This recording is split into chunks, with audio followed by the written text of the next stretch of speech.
It's an IPA. Evolved.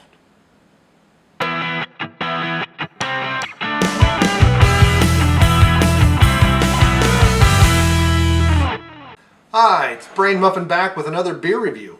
Today we have Evolver IPA from the Wild Beer Company. This is marked in Untapped as a Belgian IPA, which is a very interesting concept. I really like that. Would love to know what kind of yeast, and already I can smell it. Wow, that is a lively yeast bill. Oh, this is beautiful. Nice yellow color. If you wanted a fizzy yellow beer, that was pretty good. This is starting to shape up like one. We have bottle conditioning, so we have yeast in the bottom. One of these days I'm going to learn to read the small print before I start recording. It actually has Brettanomyces yeast. That is interesting because that's a bacteria, so it's going to have yeast that's got bacterial infection, which should give it a bit of a sour note, and boy does it. But it's on the nose, but it's not. Doesn't seem like an involved. I can definitely smell the Brett on here.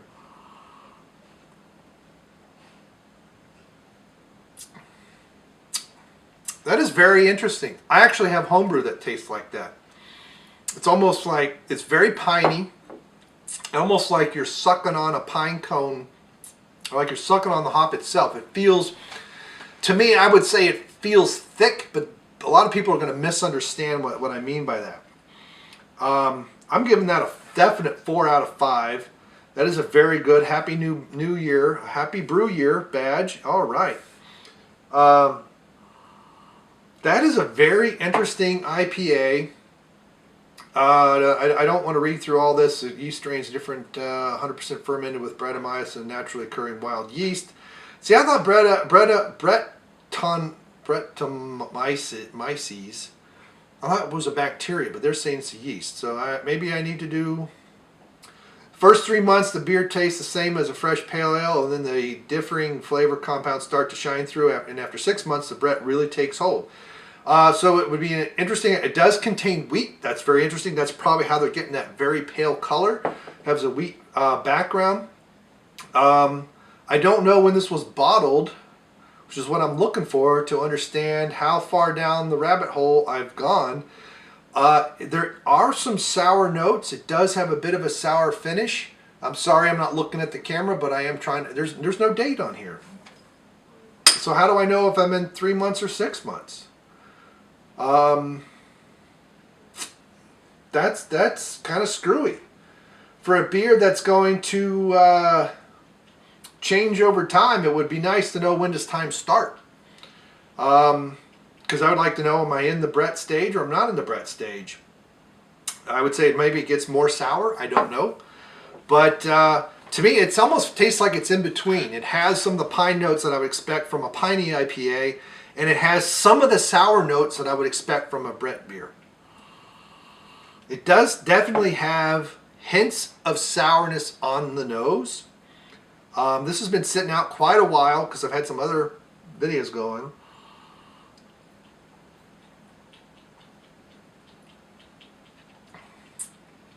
But that is a very interesting, I wouldn't call it a refreshing beer. It's a bit too hoppy for that. But it is a very interesting because the even though it has yeast in the bottle, what's interesting is the fizz is almost like a soda. As you can see, the head's almost gone, but it is still very fizzy. Lots of fizz coming up, but it's not foamy. Lots of Belgian beers have a foam that's real thick. You can almost spoon it off, and that doesn't. It's it's small bubbles, but it's not really thick.